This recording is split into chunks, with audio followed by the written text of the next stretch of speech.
Giving all praises to the Heavenly Father, Yahweh, Bahasham, Yahweh Shai, Bahasham, Rachahakodash.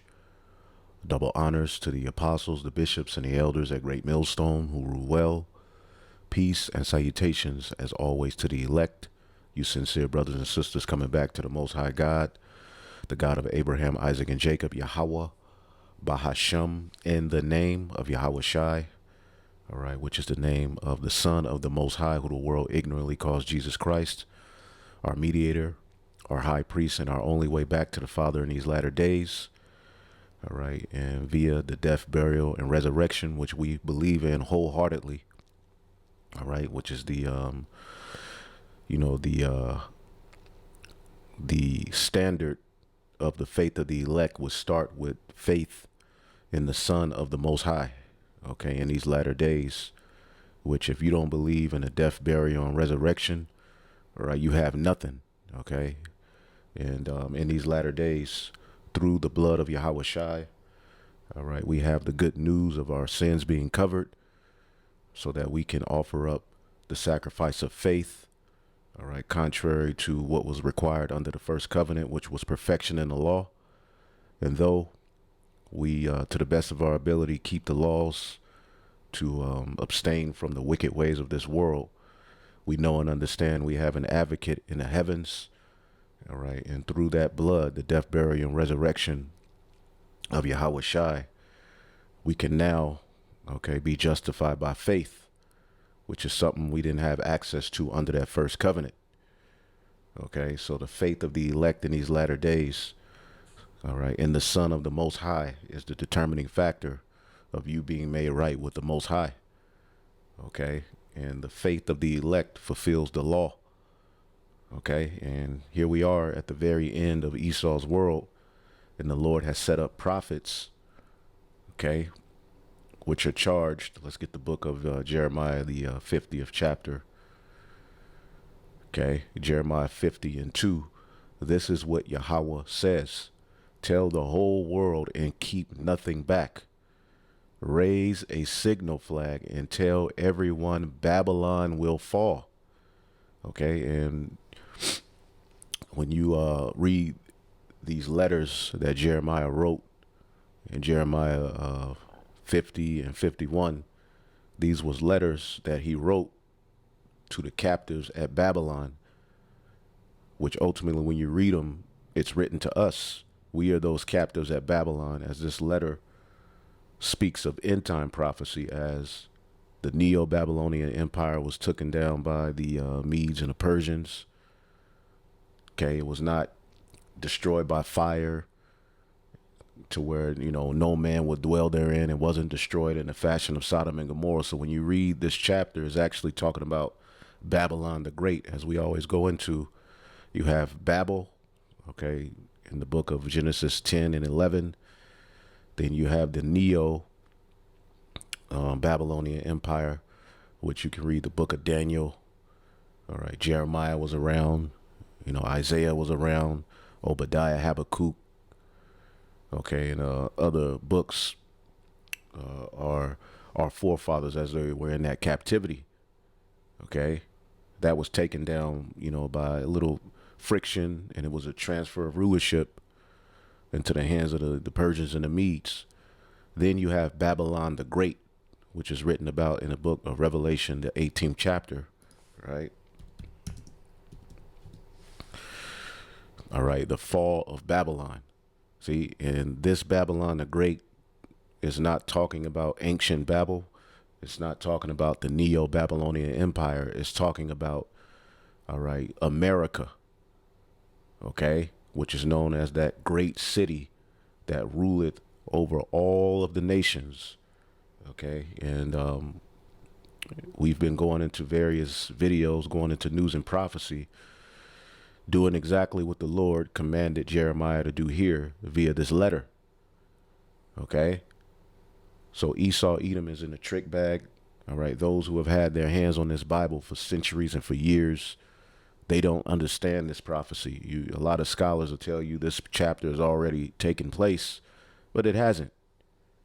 All right, and the hope for Israel and Judah, all right, is being fulfilled All right, the elect of Israel and Judah, because the mass majority of our people have no idea what's going on. They don't care for a kingdom. They still want to be identified by the terms and the pseudoscience that Esau Edom has put on them. You know, black, Cuban, Haitian, all these various different terms. But the hope for the true biblical Israelites, the elect, the remnant in the latter days, okay, which would seek to lean on Yahweh Bashim Shai and no longer lean on their enemy. All right, that's the book of Isaiah 20 and 10. Okay, where the remnant of the nation of Israel would awaken. All right, and come to the understanding of who they were. All right, this would mark the end of Esau's world, man, and it's happening at a rapid rate. Okay, Jeremiah 50 and 2. This is what Yahweh says. Tell the whole world. Okay, tell the whole world and keep nothing back. Raise a signal flag to tell everyone Babylon will fall. And the signal flag is these videos going out on the highways and the byways, telling you that Babylon will fall. Her images and idols will be shattered. Okay, her gods, Baal and Marduk, will be utterly disgraced. For a nation will attack her from the north. Okay, speaking of Russia, and bring such destruction that no one will live there again. Everyone will be gone. Both people and animals will flee. And this has not happened yet. Okay, ancient Babylon was fixated in the area of Iraq. And though that place has been hit with warfare and all kind of, destruction over the years via Babylonian propaganda, America's propaganda, there's still people living there. Okay, Babylon the Great, when it's destroyed, all right, it will be likened unto Sodom and Gomorrah. As a matter of fact, I believe that's in this chapter. Okay, boom, Jeremiah 50 and 39. Soon Babylon will be inhabited by desert animals, hyenas. It will be a home for owls. Never again will people live there. It will lie desolate forever. I will destroy it as I destroyed Sodom and Gomorrah and the neighboring towns, says the Lord. No one will live there. No one will inhabit it. So this can't be talking about the ancient Neo-Babylonian Empire. Let's just ask a question here. How did the Neo-Babylonian Empire fall? The Neo-Babylonian Empire fell in 539 BC when Cyrus the Great of Persia conquered Babylon and then Chaldean ruled. Okay, so it was an army that invaded Mesopotamia, the Persian conquest. All right, and pretty much it was a transfer of rulership, and you can read Daniel the 5th chapter to go into that history. You see that? And Daniel prophesied it. See, but Babylon, okay, Iraq was still inhabited and is still inhabited unto this day. So what exactly, okay, is this talking about when we read Jeremiah the 50th chapter? Okay. It says, Jeremiah 50 and 41, look, a great army is coming from the north. A great nation and many kings are rising against you from far off lands. They are armed with bows and spears. They are cruel and show no mercy. As they arrive forward on horses, which is their military might. Because, again, let's get real quick. Let's get the book of Isaiah, the 9th chapter. Okay. Isaiah 9. And 5, it says, for every battle of the warrior, ancient wars, is with confused noise and garments rolled in blood. But this shall be with burning and fuel of fire. So ancient wars were fought, with horses, men with shields and swords, right? Let's read it in the NLT. For the boots of the warriors and the uniforms blood-stained by war will be burned. That ain't a good one. Okay.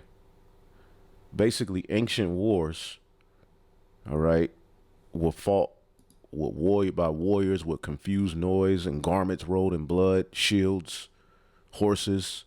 But this one shall be with burning and fuel of fire. All right. And this is going to lead unto Yahushai's return to set up a righteous government, which is the throne of David. You see that? So the Lord, all right, Jeremiah 50:42, all of these different nations are gathering together and being gathered together. All right. Through Esau's ill dealing, all of these nations are being gathered together. All right. And as we can see here, they are all armed with bows and spears, and they are all cruel and show no mercy. As they ride forward on horses, they sound like a roaring sea. They are coming in battle formation, planning to destroy you, Babylon. That's what's being formulated here through all of these nations coming together. And we'll get into some of that. The king of Babylon has heard reports about the enemy, and he is weak with fright, and he's using his media to push off this persona of tough guy and that they're in control. All right. But pangs of anguish have gripped him like those of a woman in labor. So Esau, Edom is definitely in fear. All right. And the Lord has caused his pride has caused him to be led into a situation where he's not ready, man. Okay. The pride, Obadiah verse 3, the pride of thine heart have deceived thee. All right. Thou that dwelleth in the cleft of the rock, and in ancient Petra. All right. Esau's pride, because he was in the caves, his pride was high as hell. Now he's been blessed with the heap of military might via the sword. He has, subordinate nations that, at one point would bow to his every demand, use their, put all of the money for their nation into, military campaigns that benefited him. And he's at the point that ultimately no one will ever bring him down. Okay. The mindset centered around Babylon. Okay. Just as ancient Rome is what? Revelation 13:4. And they worship the dragon, which is, all right, Rome.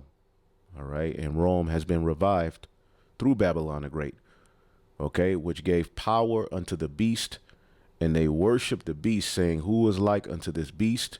Who is able to make war with him? So this is the mindset centered around Babylon and their military and their army. All right. Especially, with the formation of NATO. Okay. The EU. They've been able to dominate on a level that no other nation, all right, has ever witnessed. You see, and their pride and it's went to their head.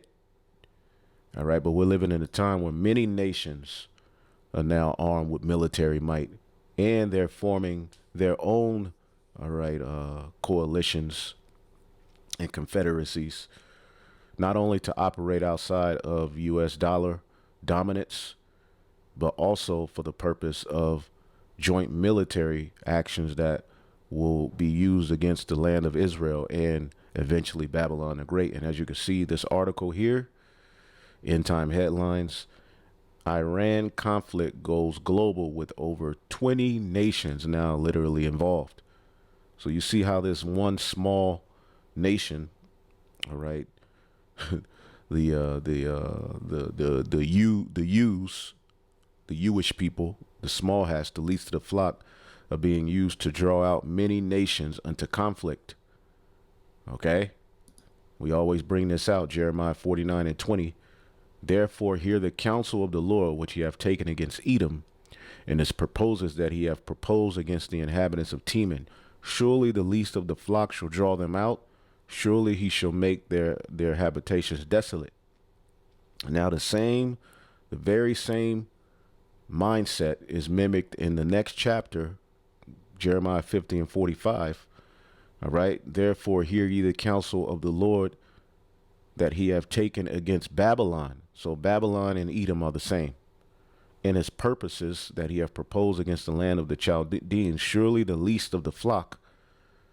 All right. And the least of the flock speaks to, all right, the small hats, the 1948ers, tiny tops. Okay. The rulers of this world. All right. The bankers, the red shield people that we've been telling you about, they are small hats as well. Okay. And when you look at this beast system, okay, out of the seventh, which is British, came America. All right. But also came the small hats. You see that? So they will be known as the least of the flock. Okay.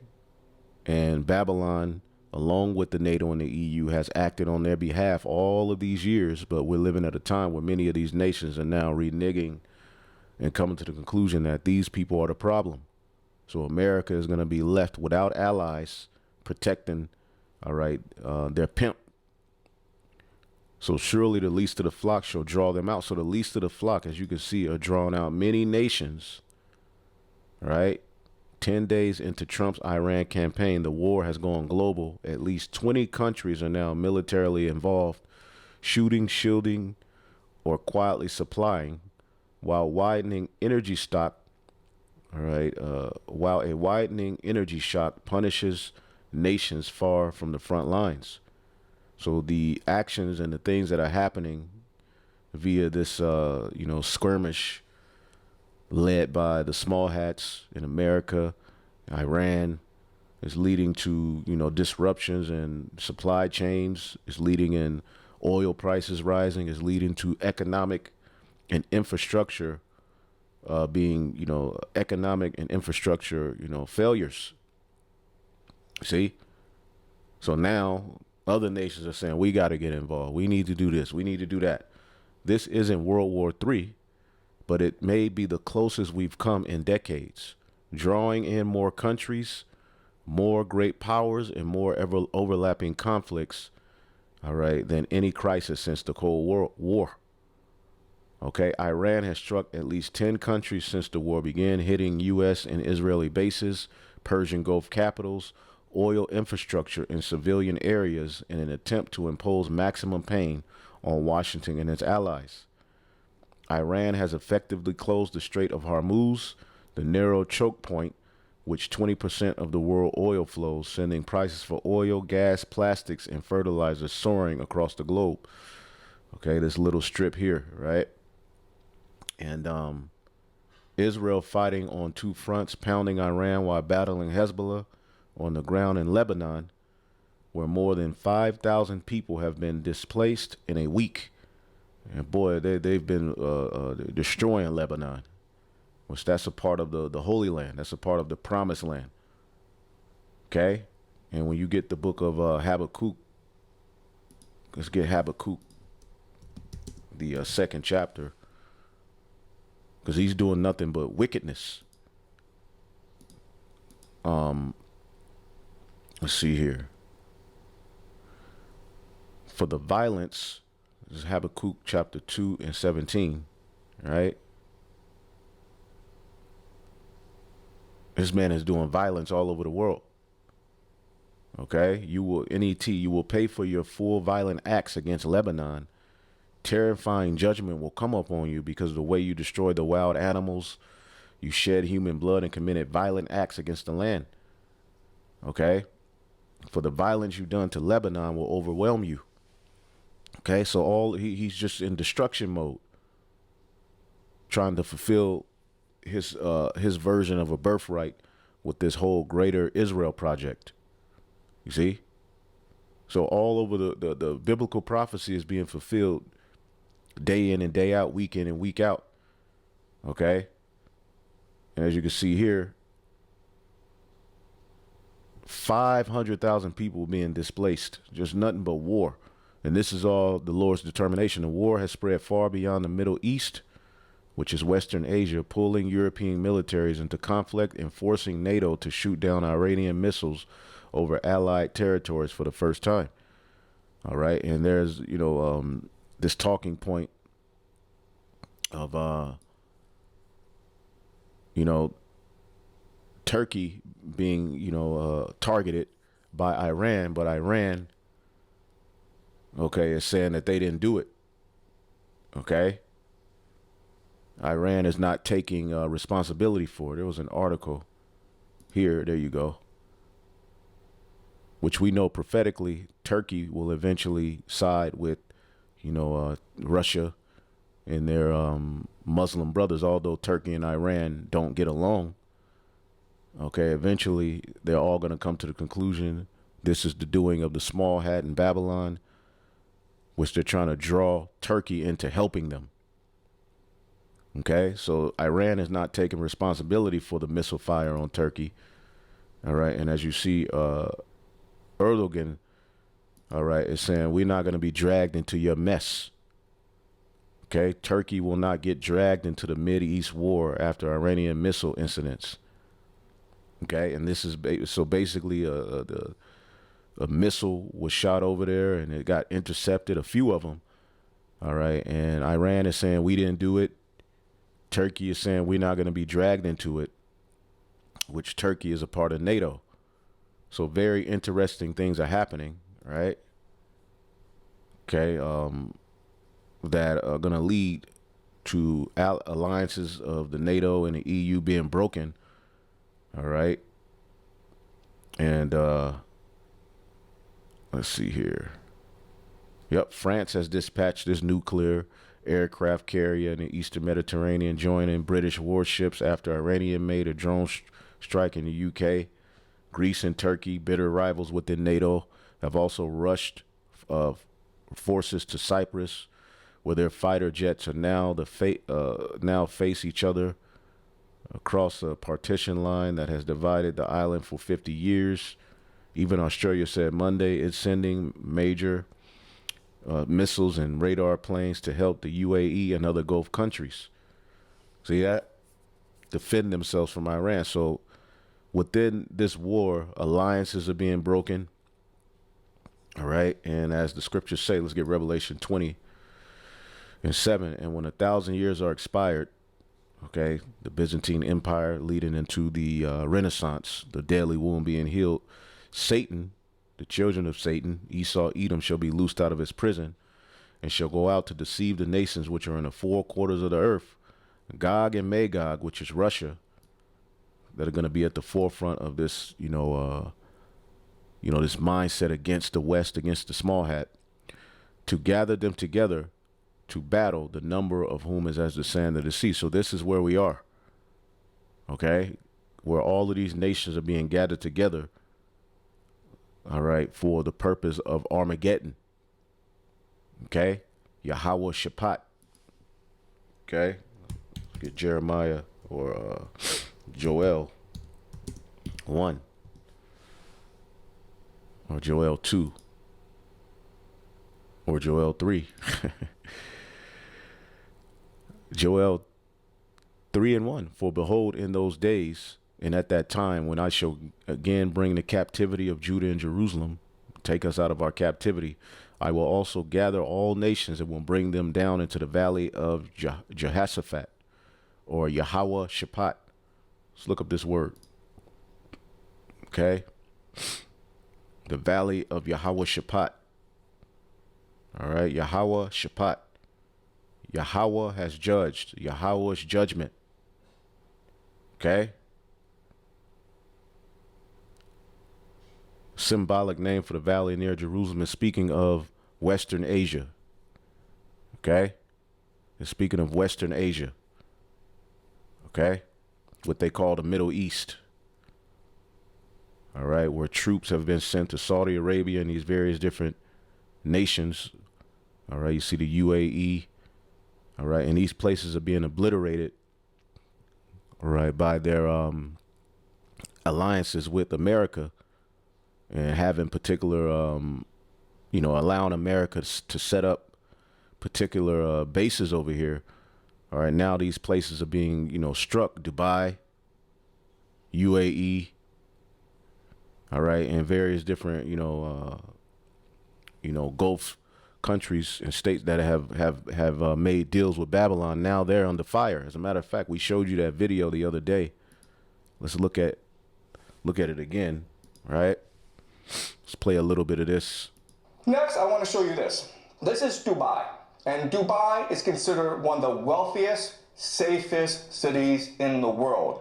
There are thousands, tens of thousands of Westerners who move to Dubai because it's clean, you don't pay any taxes, you make a lot of money, and there are great restaurants. And this is really the economic model of Dubai. It's one of the GCC countries, okay? The Gulf coastal countries. And for the longest time, Dubai had a really good deal because they were under the protection of the American military. So they didn't have to pay for defense. And then they were in the Middle East, which is the oil producing center of the world. And so they focus on aviation, they focus on logistics, they focus on finance, on tourism. They're extremely wealthy, right? I'm not sure if you've taken Emirates, one of the best airlines in the world. So their airport, Dubai Airport, is the busiest in the world. And Dubai, for the longest time, was flourishing under American protection. And Dubai said to the world, listen, we're like Switzerland. We're neutral. We don't want any involvement in any wars. We're here just to take care of our citizens, to make sure everyone has a good time, to make money. And then right after the war started, the Iranians attacked the GCC, okay? Dubai, Abu Dhabi, Bahrain, Qatar, Kuwait, they attacked these places. And these places were like, what's going on? We're neutral, man. We're not involved in this war. And the airport was shut down in Dubai. At one point, the rich people in Dubai were willing to pay about $25,000 US just to get on a plane and get out of there. Okay? So the reality is this. For the longest time, Dubai had a reputation for being safe, and that's why people moved their money there. Guess what, guys? After what the Iranians did, it's dead. Dubai as a city, in the long term, it is dead. Because you're a wealthy Westerner, you're not going to move to a place where it can be attacked anytime by the Iranians.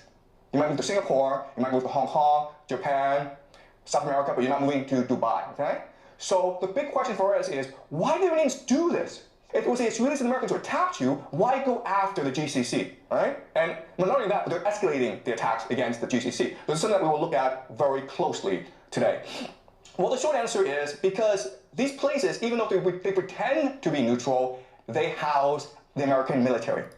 They house the American military. And we've already played that video, but I just wanted to get into that. So we see the Valley of Jehoshaphat, okay, hot for prophecy's sake, where the Lord is gathering all of these different militaries for the purpose of making his final decision. And this is going to usher in the return of Yahushua. You see that? So this the what they call the Middle East, which is really West Asia.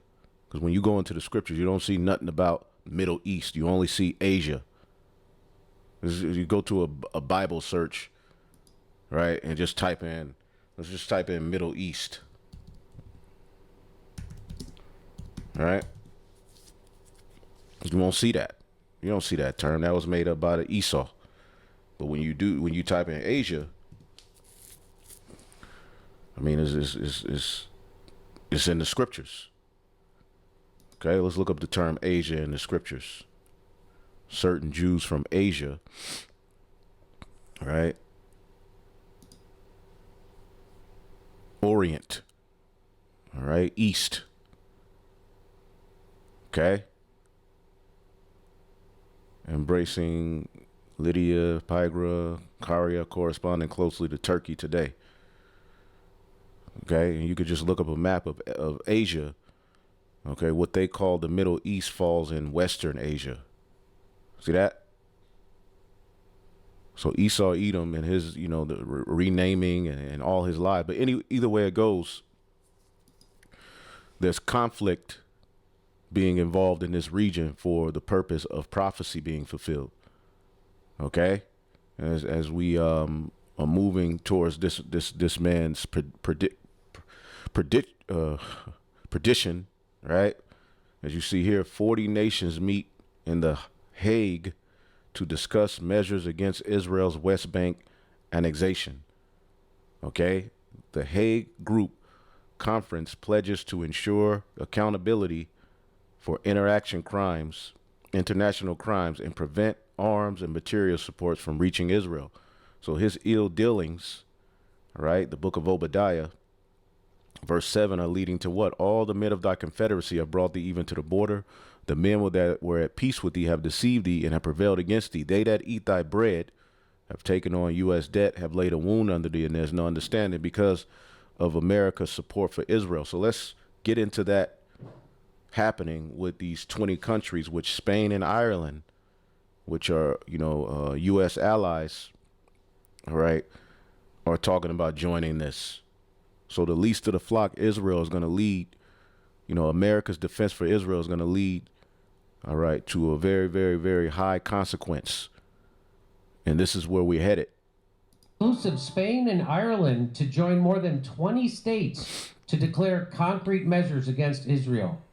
Turkey, Portugal, China, Qatar are among countries that will be attending the Hague Group's emergency summit in Colombia next week. This is real, right?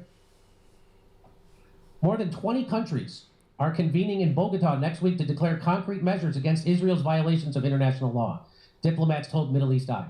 That's really happening. And if you'd like to hear my jokes about it, I'll be doing them this Thursday, Friday, Saturday, and Sunday in Toronto, Red Bank, New Jersey, Northampton, Massachusetts, and Concord, New Hampshire. Go to jimmydoe.com for a link for tickets. The emergency summit is due to be held on 15th and 16th of July. So that's starting tomorrow, right? Co-hosted by the governments of Colombia and South Africa and co-chairs of the Hague Group to coordinate diplomatic and legal action to counter what they describe as a climate of impunity enabled by Israel and its powerful allies. So 20 countries have said we've had enough. And here it is, Progressive International. The Hague Group of 9 nations announced their commitment to bring Netanyahu to justice, stop arms to Israel, and no harbor for genocide. Let's listen. See that? We then declare our intention to uphold the UN resolution A/Res/ES10/24 in the case of state parties to the International Criminal Court to support and comply with our obligations under the Rome Statute with regards to the warrants issued on 21st of November 2024, and to implement the provisional measures of the International Court of Justice issued on 26th of January, also on the 28th of March, and also on the 24th of May 2024.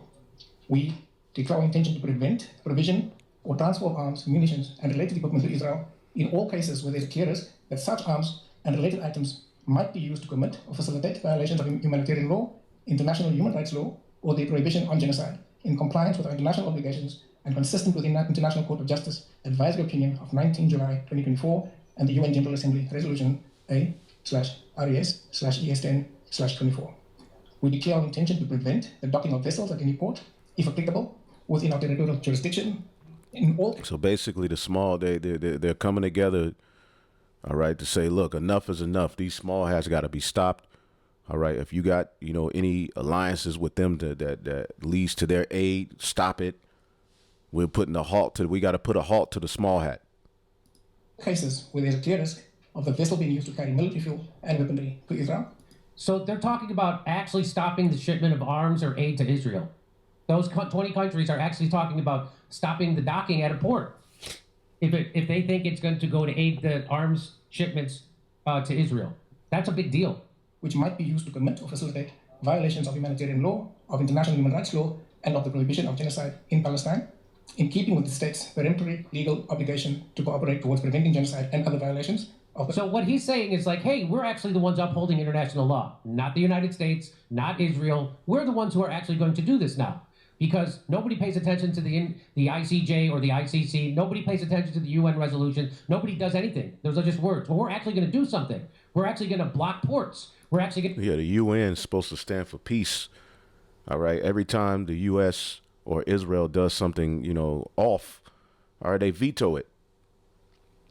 They veto it, man. Nothing gets done. And they my mind's early. My mind's, they commit all kind of war crimes that go against, okay, what is allowed. Okay. And the UN, because it's under the control of the small hats in the UN, they just allow it. So now these nations are saying, look, enough is enough. We have to create our own body to come to some sort of agreement that will stop these people, because they're war hungry. Remember, Amalek is a monster. He doesn't care about children. He doesn't care about elderly. He don't care about nobody. Okay? Israel is the most violent country per capita in the whole world because it doesn't declare any borders. Ask Netanyahu. There'll never be a Palestinian land, believe me, period. The borders will expand when we want, where we want. Of course, between the Nile and the Euphrates to fulfill greater Israel's hegemonic aspirations. And anyone that objects, we're going to take out. So Israel has either overtly or covertly through Mossad engaged in wars that stretch from Libya, Sudan, Somalia, Palestine, Lebanon, Syria, Iraq, Yemen, and now Iran. And Netanyahu also wrote a few days ago that the war on Iran fulfills my 40-year dream. This is very important for people to understand because the claim was, well, Iran didn't negotiate right last week, or it's about this, or it's about that. No, this is a 40-year dream of Netanyahu. It is. Now Israel has invaded Lebanon. It's displacing these hours hundreds of thousands of people. It's telling people in Beirut, you must leave in the next 3 hours. This is a crazy country. I'm sorry. They think that it's as if they have a deed inscribed somewhere in heaven that they own all this land, that we stop at nothing to ensure global hegemony and Israeli regional hegemony, that you develop and you say, therefore I go to war with my neighbors. It's basically Esau trying to get his birthright back. So they're going to send more ships, and they're eventually going to draft your sons and daughters to take their asses over there to be destroyed. Officials confirming to CBS News the Pentagon is expected to send more ships and Marines to the Middle East. This news does come as at least 13 American service members have now been confirmed dead as part of Operation Epic Fury. Erica Brown has the latest developments now from the White House.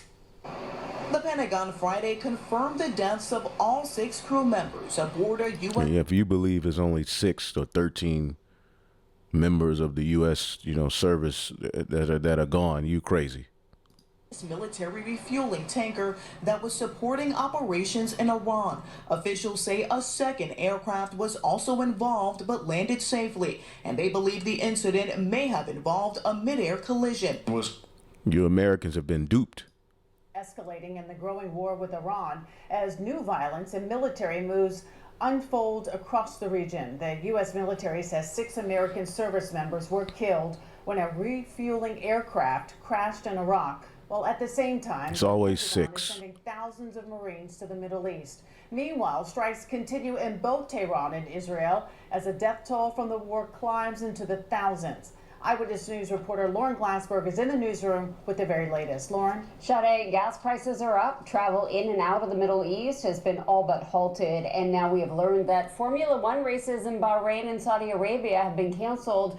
Those races were set to happen in April. This war now in day 14, and the impacts continue to widen.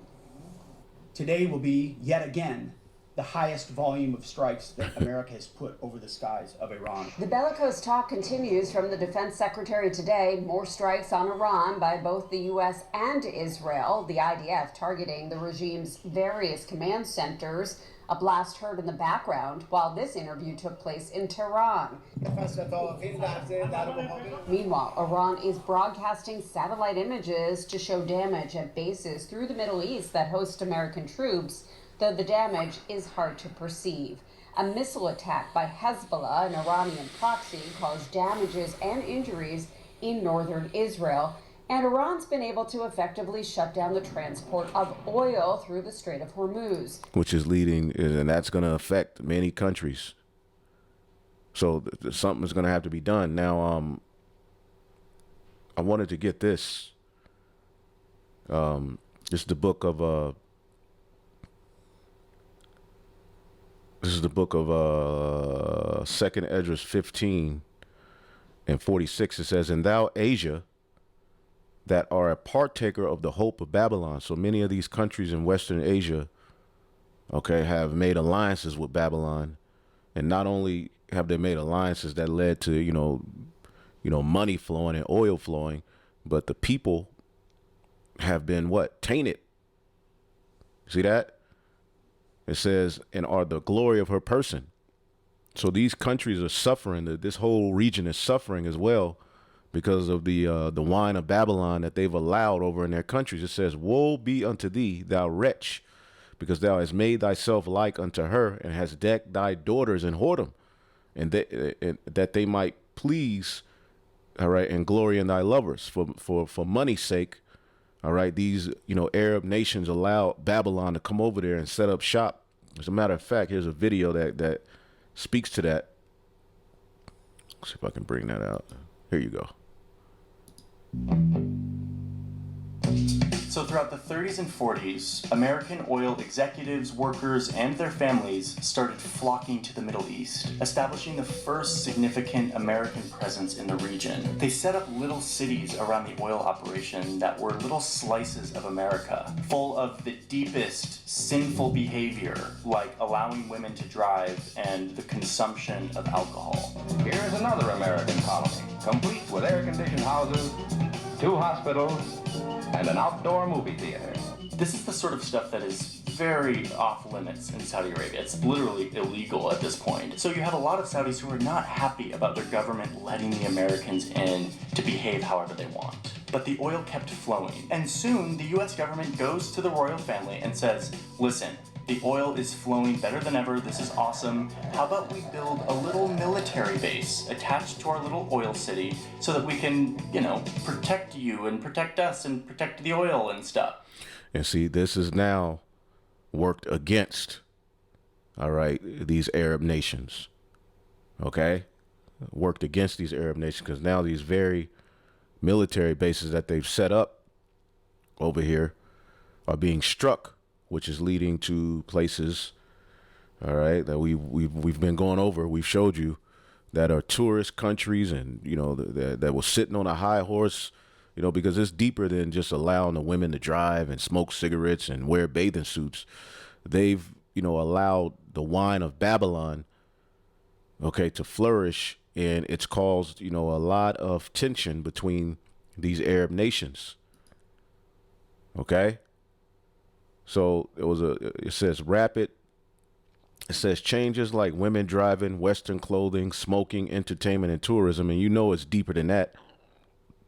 And parts of the middle, because when you think about Epstein, you got to know this stuff is happening, all right, all over the world. And a lot of these Eastern Arab, countries are involved in the same shit. Okay. Esau has influenced them, although, we know these are heathen. They have morals. They have certain standards that they live by. But through making deals with Babylon the Great, they've thrown it off. So the whole world is drunken. As a matter of fact, let's get Jeremiah 51 real quick. But let's get it in the NLT. Jeremiah 51:7. Right. Babylon has been a gold cup in the Lord's hands that have made the whole earth drunk. Okay. The nations drank Babylon's wine, and it drove them all mad. Okay. These people have been driven crazy. All right. It says changes like women driving, Western clothing, smoking, entertainment, and tourism and parts of the Middle East have created real cultural debates and friction inside some Arab countries. The effects vary by country, but there are a few common patterns. Rapid social change in some Gulf states, all right, which, certain places held off, but in 2018, they started, Saudi Arabia gave in when women were allowed to drive, concerts, cinema, and tourism. So Western culture has spread, Western style results in beaches, okay? It says these changes are often linked to economic plans like Vision 2030 in Saudi Arabia, which aims to diversify the economy beyond oil. See that? International cultural debate. These changes have produced two main viewpoints within the society. People who support modernization argue that women working and driving helps the economy. As you can see, women are very important to a culture.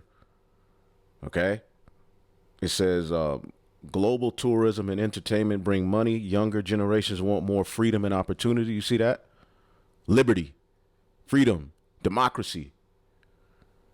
Many young people in major cities support these reforms. Other people oppose it and say it weakens traditional Islamic values, imitate Western culture too much, erode long-standing social norms and modesty and gender roles. So Esau Edom goes over there and brings his culture, all right? And because these Eastern nations in Western Asia are able to live on a high horse and have all kind of, aid and money flowing, they've done it, okay? Another big factor is the internet and social media, which expose younger generations to global culture regardless of government policy. Many young Arabs watch Western films and music, global fashion trends, international influence. This exposure has accelerated cultural change in societies that once tried to limit it. Okay? Certain governments that oppose themselves against Western influence, such as Iran, often criticize these cultural changes in the Gulf. All right, they argue that adopting Western social norms can weaken Islamic identity. Okay. Also axed on Gronk. You see, to further expound on what he was talking about in that video we just saw. Let's see here. Let's see how this snowballed into a broader cultural change in parts of the Middle East. This wasn't just one-off anomaly. Once those American oil enclaves existed, they became permanent cultural bubbles that Saudis and later other Gulf states could eventually could see every day. Over decades, the pattern accelerated. Okay? So, I mean, we can keep going. Women driving, smoking in public, swimsuits, drinking alcohol. Okay, and basically, as we're reading here, let's read it again. Okay, verse 46, 2 Esdras 15 and 46. And thou, Asia, thou art a partaker of the hope of Babylon, and art the glory of her person. Woe be unto thee, thou wretch, because thou hast made thyself like unto her, and has decked thy daughters in whoredoms, that they might please and glory in thy lovers. See? Which have always desired to commit whoredom with thee. So you've given yourself over to the idols of Babylon and the lifestyle of Babylon, which all of y'all are heathen, but Esau's the chief heathen. He has no, godly, desire. He has no, standard. You can just do what the hell you want to do. This is the serpent.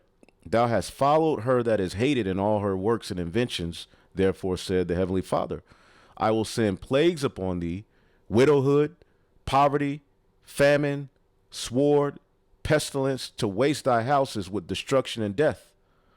See? And the power and the glory of thy power shall be dried up. The heat shall arise that is sent over to thee. See, and this is what's happening to these here in Western Asia. Okay, we're seeing the beginning of that, which is going to lead to a lot of these Arab nations, do away with their alliances with Babylon and come together, which is also spoken about in the book of 2nd Esdras, the 15th chapter, where the dragons of Arabia, are going to join together. Verse 29, the nations of the dragons of Arabia shall come out with many chariots, and a multitude of them shall be carried as the wind upon the earth, that they which hear them may fear and tremble. And this is why you're hearing the talking point of a Arab NATO. All right. Proposal. Okay.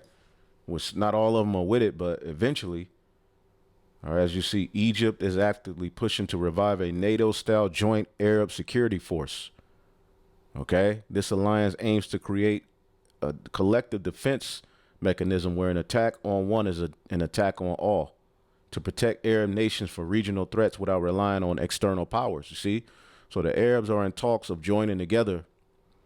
All right, but as you can see here, 2nd Esdras 16 and 1, woe unto thee, Babylon, and Asia. Woe unto thee, Egypt and Syria. Okay? Gird thyself up with sackcloth and hair.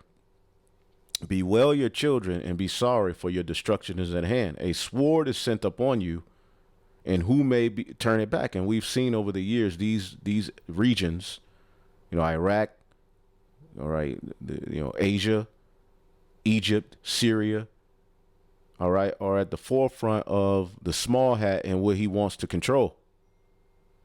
And this is all a judgment against them. Okay? Let's see here. Gird up yourselves with sackcloth. So basically a sword is sent upon you. Fire, plagues are sent unto you. All right. And what is he that may drive them away?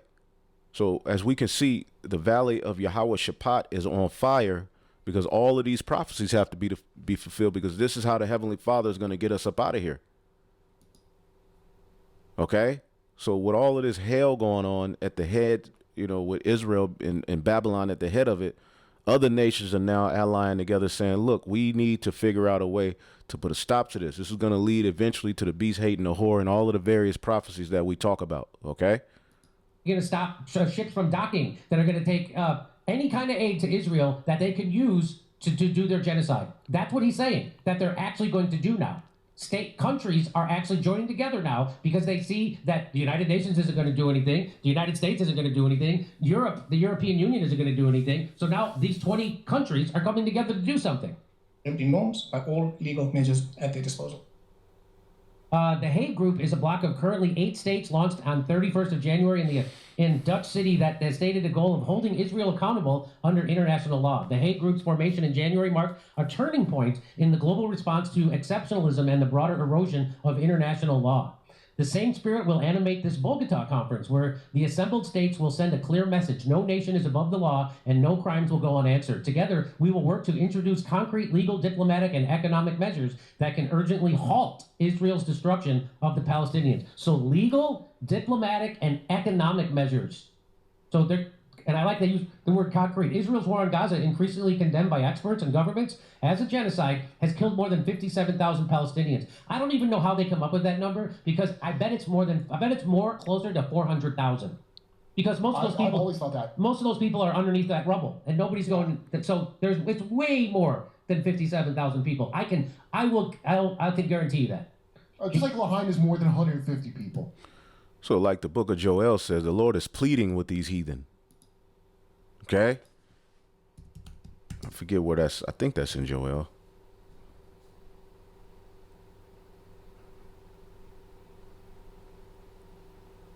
Yep. Joel 3:2. I will gather all nations and will bring them down into the valley of Jehoshaphat and will plead with them there for my people and for my heritage Israel, whom they have scattered among the nations and parted my land. So even the Arab nations had their hands in that.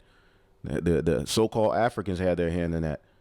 So this is all happening, and this is just the beginning of the payback of the heathen and the restoration of the true biblical Israelites. That's what's happening. That the onslaught has left the Palestinian enclave barely habitable and left 2 million people starving. The Palestinian genocide threatens our entire multilateral system. Colombia cannot be indifferent in the face of apartheid and ethnic cleansing. In Bogota, the assembled states will not only reaffirm our commitment to resist the genocide, but devise a series of specific measures to move from words to collective action. So no more talking. No more issuing condemnations of Israel's genocide and their ethnic cleansing. No more resolutions. We're actually going to do something. We're actually going to block their ships. We're actually going to stop their ships from docking at ports. We're going to block supplies going to Israel. That's what actually is going to happen now. That's actually happening now. Well, did you know Argentina, I don't see up there, because Malay is providing safe haven to IDF war criminals that's right. film themselves on TikTok doing crimes. Yes. They're fleeing to Argentina. The founding members of the group included Bolivia, Colombia, Cuba, Honduras, Malaysia, Namibia, and Senegal and South Africa. Here's all the delegations.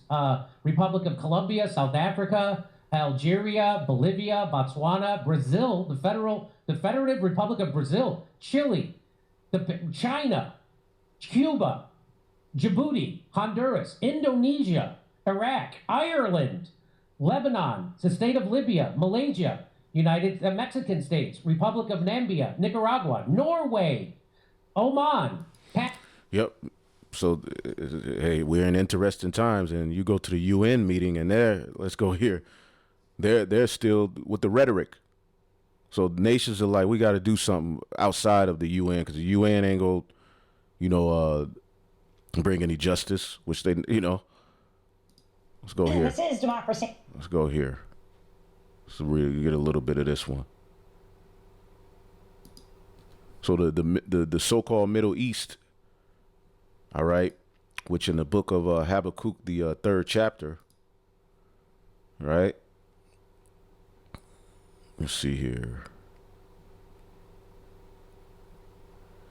Habakkuk 3:7. I saw the tents of Cushan in affliction, and the curtains of the land of Midian did tremble. Okay, this is the eastern, right? This is the Middle East. When you look up this word Cushan, right? Kawashan, all right, a place in Arabia or Mesopotamia, all right, which ultimately we're witnessing the beginning of this. Okay, and as Yahushua returns, there's going to be full-blown war in here, in this area. Okay? The valley of Jehoshaphat. Okay, so as he said, he's seen these places in affliction in this vision. Okay? I saw in my vision the tents of Cushan under distress, and the curtains of the land of Midian were trembling. And the Midianites are Arabs. Okay, the sons of Ishmael. See that? Let's look up Midian.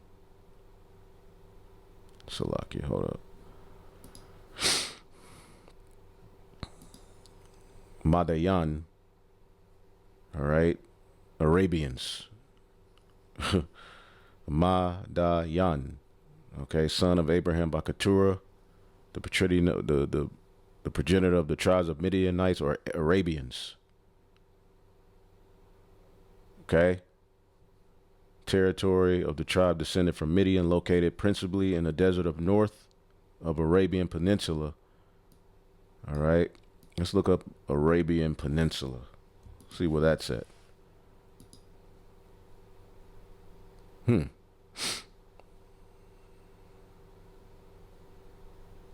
Persian Gulf.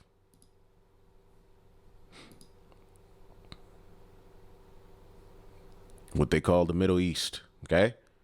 So prophecy is on point. And again, you can't go to any other book to get this in-depth understanding of why all of these various different things are happening. More than that, you have to be anointed through the spirit and power of Yahweh Shai to teach these things. So again, Psalms 7:16, his mischief shall return upon his own head, and his violent dealing shall come up down on his own pate. So all of his wickedness is going to eventually turn against him, man. Let's go here. Earlier this week, the UN Security Council adopted a resolution condemning Iran for its, quote, egregious attacks against its Gulf neighbors, calling out specifically attacks on residential areas and civilians, as well as its closure of the Strait of Hormuz, threatening global energy supplies.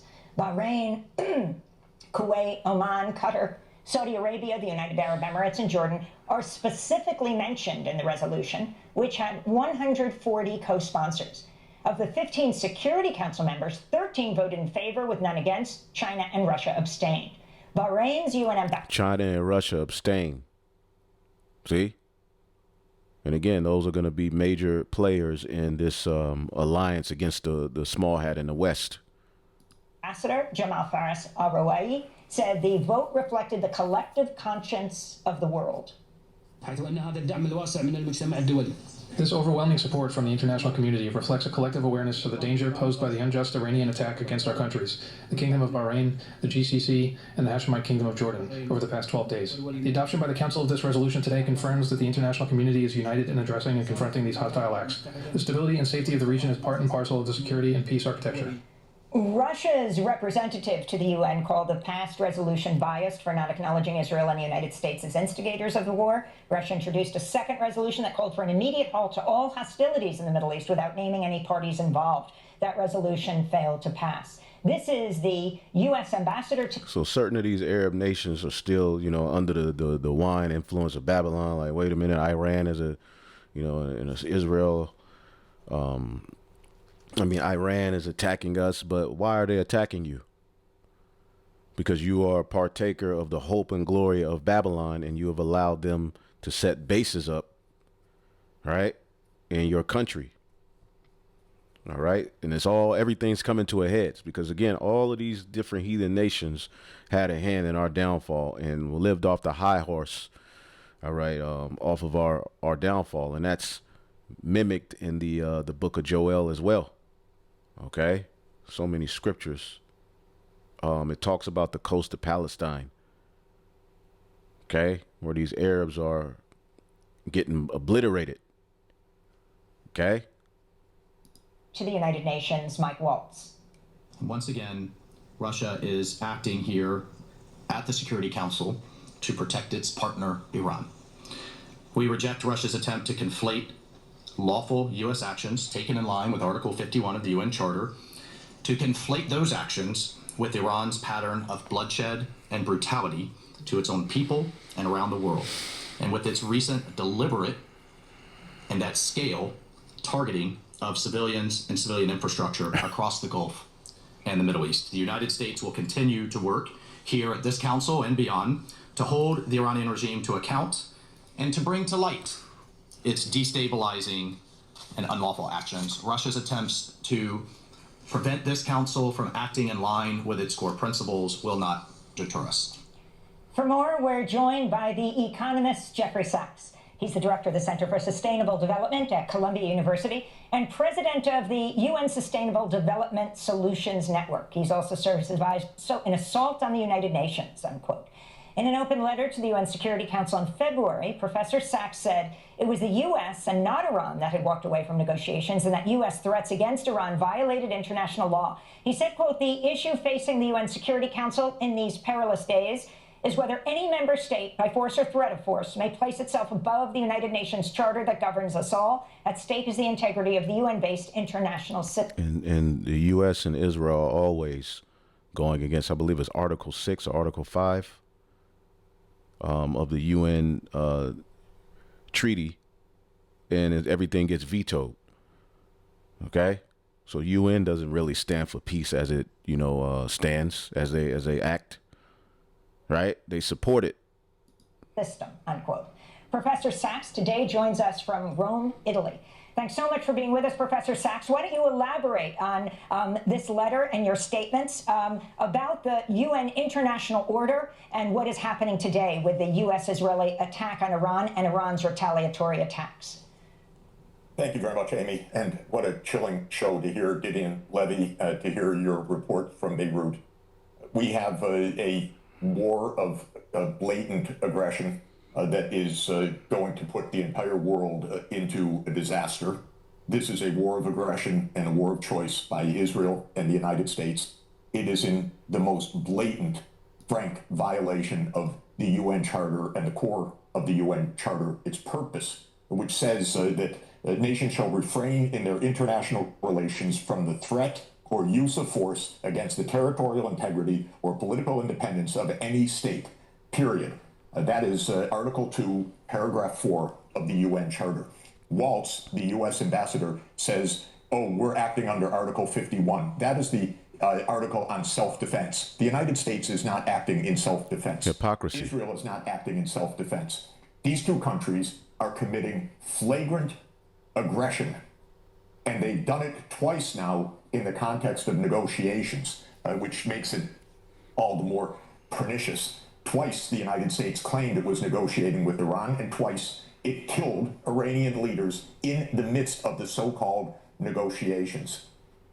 This is the most blatant and brazen assault on the UN Charter and international law since it was founded in 1945. Even in the Iraq War and other U.S. war and Israeli wars of choice. They faked it, at least. Here, they don't even fake it. They just are blatant aggressors with no justification at all. Our UN ambassador is Green Beret. They have militarized everything about our society, Amy and Juan. We are in a security state, not a constitutional order. No one asked the American people about whether to go to war or not. And our Congress doesn't want to have anything to do with this. So when they're asked, they say, don't ask us. This is, we give it to Mr. Trump and to Mr. Netanyahu. So I think this is the most brazen fascism that we have seen since the fascist era. And it is absolutely extraordinary. And it's going to put us, I think, probably into World War III. And if it doesn't do that, it's going to put us into an economic calamity worldwide.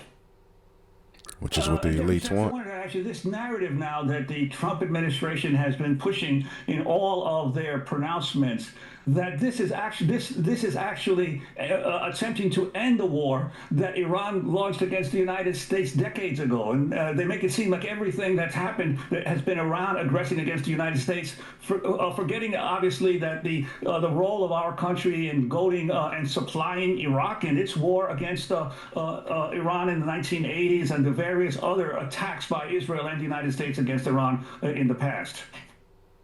Look, every word that Donald Trump says is vile and ignorant. So we can almost say for sure that every word he posts every day is a vile lie. But when it comes to the United States and Iran, yes, this does go back a long way. In 1953, when Iran had a fully functioning democracy, the CIA and MI6 overthrew the government of Mossadegh, Prime Minister Mossadegh. We installed a police state. We installed a police state that lasted from 1953 to 1979. When the Iranian people took back their country, we immediately armed Iraq, as you said, Juan, to go to war with Iran and to kill hundreds of thousands of people. Man. When that war ended in 1988, the United States continued through the CIA and other means to do everything possible to destabilize the Iranian government, to crush the economy, to impose U.S. measures, sanctions, and so on, to destroy the well-being of the population. When the Iranians said, we want to negotiate with you, the United States rejected at almost every stage, with one exception, which is that in the Obama presidency, the United States, together with Britain, France, China, Russia, Germany, the permanent 5 members of the UN Security Council plus Germany, the P5+1 as it was called, negotiated an agreement with Iran that put Iran under strict UN supervision, the International Atomic Energy Agency, to ensure that what Iran said was actually carried out, which is that Iran did not want a nuclear weapon, and the IAEA would inspect. And for 3 years, the IAEA inspected hundreds and hundreds of times. So as you can see, there's a long history of hypocrisy and wickedness. All right. And again, we ain't on either side, but this is going to lead, all right, as it says here, U.S.-Israeli war of choice, assault on UN character could lead to World War III. And it is eventually, or even if it doesn't happen this year, prophetically, we know the joy of the hypocrite is up. Okay? This is the book of Isaiah 13:6. Howl ye, for the day of the Lord is at hand, and it shall come as a destruction from the Almighty. Therefore shall all hands be faint, and every man's heart shall melt. And they shall be afraid. Pangs and sorrows shall take hold of them. They shall be in pain as a woman in travaileth. The Lord is breaking up all of your Dubai vacations, flying all over the world, enjoying. All of that is getting ready to be over with. Okay? All of these different scenarios with all these shooters and, you know, synagogue shootings, all of that is going to be used to shut down these cities. Right? Turmoil and pain is coming. No, you don't want to hear it. But again, we have been given the order to conceal not the words of these prophecies. They shall be amazed at one another. Their faces shall be as flames. They're going to be like, what the hell is going on? Behold, the day of the Lord cometh, cruel both with wrath and fierce anger, to lay the land desolate, and he shall destroy the sinners thereof out of it. All right, let's jump down to 11. And I will punish the world for their evil and their wicked, and the wicked for their iniquity, and I will cause the arrogancy of the proud to cease, and will lay low the haughtiness of the terrible. I will make a man, the men of the Lord, more precious than fine gold, even a man than the golden wedge of Ophir. Therefore I will shake the heavens, and the earth shall remove out her place, and the wrath of Yahweh, all right, and in the day of his fierce anger, and it shall be as the chase roe, and as a sheep that no man taketh up. They shall turn, then shall every man turn to his own people, and turn to his own land. And that's happening as well, which I was going to get it in another news and prophecy, but I'll get it real quick here, where you got certain South Africans leaving America. Okay? Going back to genocide. You know, those white South Africans who were allowed to come over here in the midst of them complaining about illegal immigrants. Even some that have been here for decades, they're now returning to South Africa for a better life. Okay? Even some who were brought over here in 2025. Because they want a better quality of life.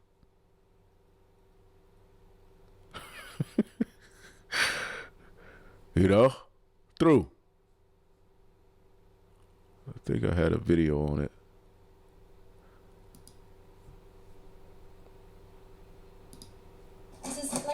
Naomi Sapphire was born in South Africa and lived for 2 decades in the United States. She came back home for a holiday and realized how much she missed this place. You cannot dictate what makes your heart happy. So you leave and then you come back because ultimately this is home. Last year, Sapphire left North Carolina for a seaside town in South Africa's Western Cape. And they were brought over here, fleeing, genocide, right? But now they're on their way back. I believe that's in Jeremiah 51 as well. Let's see here.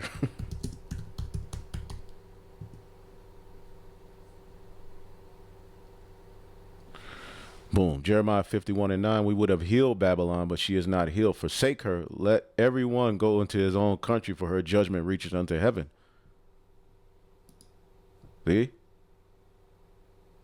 White South Africans, refugees returning to South Africa due to financial concerns, difficulty adapting to American culture, and feeling cultural isolated despite integrating into workspaces and schools. Okay, and you got Edomites on here mad as hell, saying it's a lie, it's propaganda. No, a lot of them are returning home. Okay?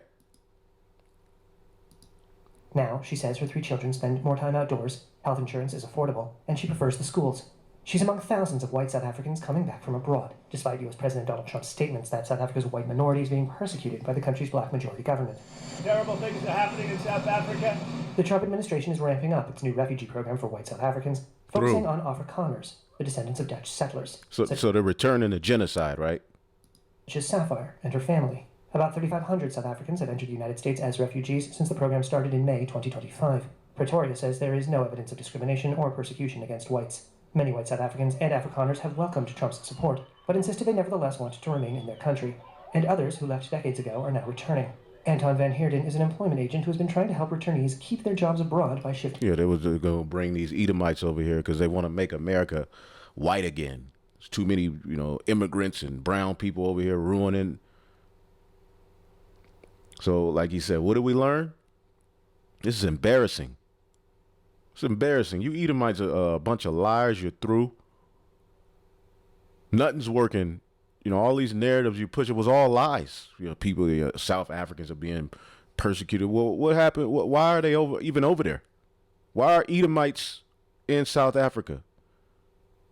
Do we need to go into that history of apartheid? To remote work.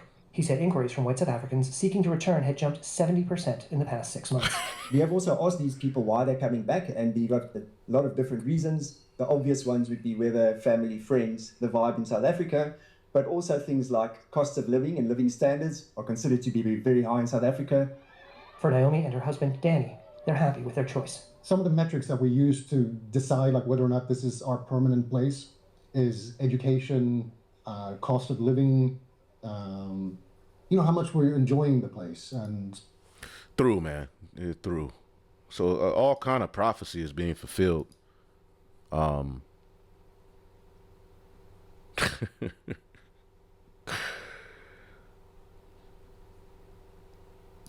they tired of it, man. Thousands of white South Africans, repatriate. Let's see what this, I think I know that word. I love to know what words mean. Send someone back to their own country, return to one's country. As U.S. safety fear grows. They came over here with that propaganda, and it's hell. It became hell. Okay? Now they want to return home. This fulfills prophecy, man. Okay? Isaiah 13:15, everyone that is found shall be thrust through, and everyone that is joined unto them shall fall by the sword. Their children shall be dashed into pieces before their eyes, and their houses shall be spoiled, and their wives ravaged. This is Babylon's getting ready to be hell, man. All right, so I just wanted to get into a few prophecies, man. Hopefully I'll edify it. I know it's a lot of information crammed into, abridged and crammed into, an hour and 15, 20, 30 minutes. But, hey, we're just excited to see the Lord's will be done.